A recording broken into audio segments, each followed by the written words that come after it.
कार्तिक पौर्णिमा म्हणजेच त्रिपुरारी पौर्णिमा हा दिवस खूप महत्त्वाचा आहे. या दिवशी घराघरात दिवे प्रज्वलित केले जातात. देवदिवाळी ही त्रिपुरारी पौर्णिमा म्हणून साजरी केली जाते.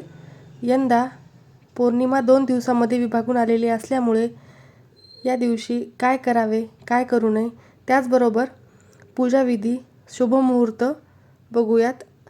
त्याचबरोबर 4 महत्त्वाची कामे करायची आहेत, ज्यामुळे तुमच्या आयुष्यात नक्कीच बदल घडेल व तुमचे सर्व कामे मार्गी लागतील. या शुभयोगामध्ये तुम्ही हे नक्की करा. चला तर व्हिडिओला सुरुवात करूयात. नमस्कार, मी मोनिका. तुमचे खूप खूप स्वागत आहे. त्रिपुरारी पौर्णिमेचा शुभ मुहूर्त आहे.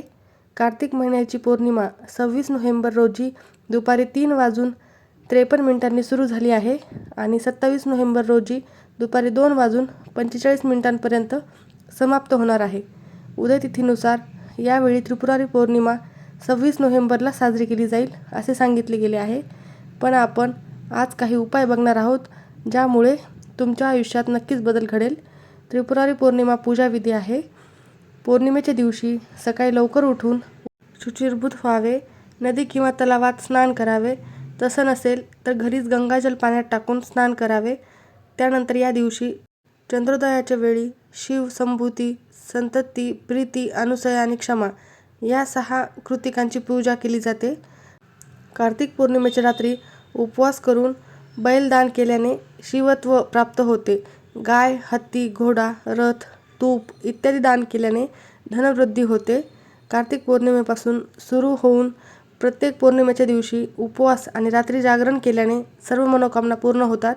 त्रिपुरारी पौर्णिमेला व्रत करणाऱ्या व्यक्तीने गरजूंना अन्नदान व हवन करावे. या दिवशी पूजा करून दिवेदान नक्की करावेत. असे म्हणतात, प्राचीन काळी त्रिपुरा राक्षसाने 1,00,000 वर्षे घोर तपश्चर्या केली होती. त्याच्या तपश्चर्येच्या प्रभावामुळे सर्व निर्जीव, जीव आणि देवता भयभीत झाले. तपश्चर्या भंग करण्यासाठी देवांनी अप्सरांना पाठवले, पण त्यांना यश आले नाही. त्रिपुराच्या तपश्चर्येने प्रसन्न होऊन भगवान ब्रह्मदेव स्वतः त्याच्यासमोर प्रगट झाले. त्रिपुराने वरदान मागितले की, मी देवतांच्या हातून किंवा माणसाच्या हातून मरणार नाही. या वरदानाच्या जोरावर त्रिपुराने निर्भयपणे अत्याचार करायला सुरुवात केली. अखेर भगवान शंकरांना भक्तांचे हे दुःख पाहवले नाही. त्यांनी अखेर त्रिपुरासुराचा वध केला असे सांगितले गेले आहे. त्रिपुरारी पौर्णिमेला काय करावे हे आपण बघूयात. ज्यांना 26 नोव्हेंबर रविवारी त्रिपुरवातीचं हवन करायला जमणार नाही, त्यांनी 27 नोव्हेंबर रोजी संध्याकाळी त्रिपुरावातीचे हवन करावे. किंवा आपल्याजवळ जर त्रिपुरावाती उपलब्ध झाल्या तर आपण या त्रिपुर पौर्णिमेनंतर देखील एखाद्या संध्याकाळी प्रदोष समयी त्रिपुरवातीचं हवन करणं आवश्यक आहे. हवन करताना मंत्र साधना महत्त्वाचे असते.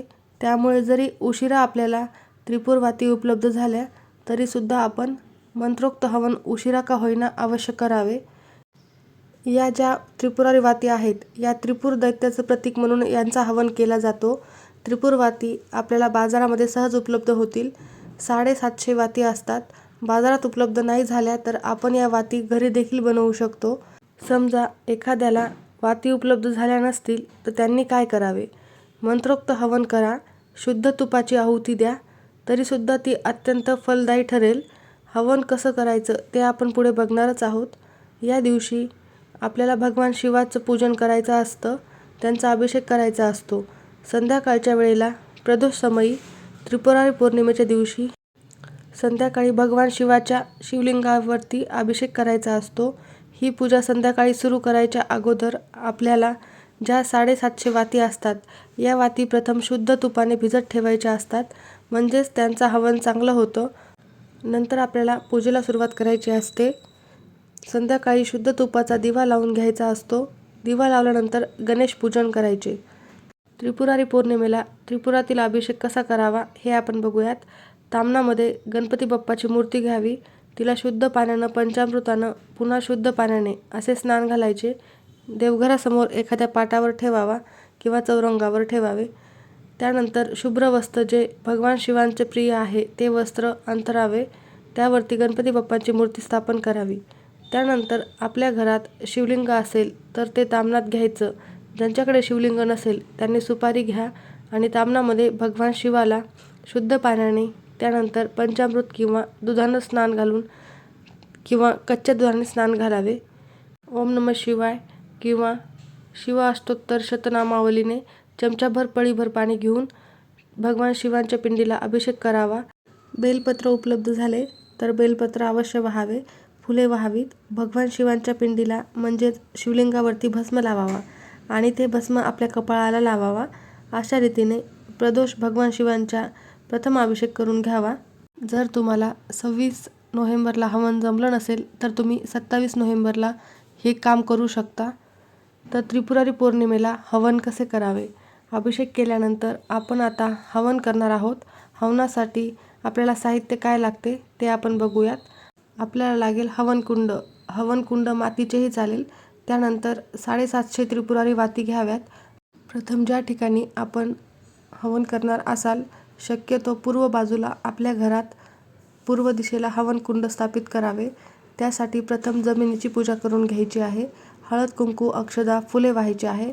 वास्तुपुरुषाला नमस्कार करायचा आहे. हवनकुंड त्या ठिकाणी ठेवायचे आहे. हवनकुंडाची देखील हळद कुंकू अक्षदा फुले वाहून पूजा करायची आहे. आता आपण पूजा सुरू करण्या अगोदर ज्या त्रिपुरारी वाती तुपामध्ये भिजत घातल्या होत्या त्या वाती घ्याव्या आणि त्या हवनकुंडावर ठेवून कापूर आणि आपल्या घरातील दिव्यातून अग्नी घेऊन त्रिपुरवाती प्रज्वलित कराव्यात. या त्रिपुरावाती का जळतात? त्रिपुरावाती त्या त्रिपुर दैत्याचं प्रतीक म्हणून त्याच्या त्रिपुरारी पौर्णिमेच्या दिवशी हवन केले जाते. कारण या दिवशी भगवान शिवांनी त्रिपुर दैत्याचा वध केला होता.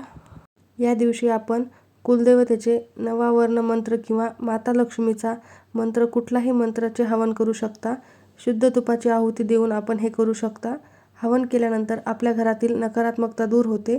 घरामध्ये शांती प्रस्थापित होते. मग आपल्या सर्व समस्या असतात त्या आपोआपच निवारण होतात.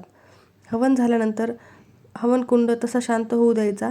शांत झाल्यानंतर हवनाची जी राख असते ती राख आपल्या घरातील आजूबाजूला टाकायची असते. ती राख आपण त्यातील भस्म शिवावर म्हणजे शिवलिंगावर लावावा. फोटो असेल तर फोटोला लावावा. पूजेमध्ये आपण शिवलिंग मांडलेलं असेल तर त्या दिवशी संध्याकाळी पूजा तशीच ठेवावी. दुसऱ्या दिवशी सकाळी पूजा हलवून घेतली तरी चालेल. फुले असतील आणि बाकीचे निर्माल्य असतील ते वाहत्या पाण्यात विसर्जित करावे. अशा पद्धतीने त्रिपुरारी पौर्णिमेच्या दिवशी त्रिपुरा राक्षसाचं प्रतीक म्हणून 750 वाती हवन आपण अवश्य करावे. भगवान शिवाच्या कृपेने आपल्या घरातील नकारात्मकता दूर होईल. आपल्या सर्व समस्यांचे निवारण होईल. धन्यवाद.